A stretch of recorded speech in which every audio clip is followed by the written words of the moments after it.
പ്രധാനപ്പെട്ട ഒരു വാർത്തയിലേക്കാണ്. കൊച്ചി കടവന്ത്രയിൽ പഴകിയ ഭക്ഷണം പിടികൂടി. സ്വകാര്യ വ്യക്തി കരാറിലെടുത്ത റെയിൽവേയുടെ ക്യാന്റീനിലാണ് പഴയ ഭക്ഷണം പിടികൂടിയത്. കൊച്ചി കടവന്ത്രയിൽ പഴകിയ ഭക്ഷണം പിടികൂടി. സ്വകാര്യ വ്യക്തി കരാറിലെടുത്ത റെയിൽവേയുടെ ക്യാന്റീനിലാണ് പഴയ ഭക്ഷണം പിടികൂടിയിരിക്കുന്നത്.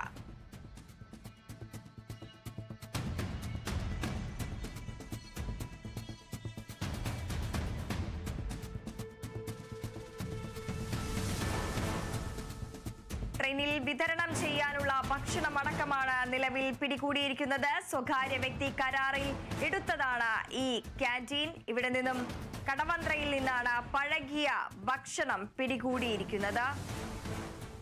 റെയിൽവേയുടെ ക്യാന്റീനിലാണ് പഴകിയ ഭക്ഷണം പിടികൂടിയത്.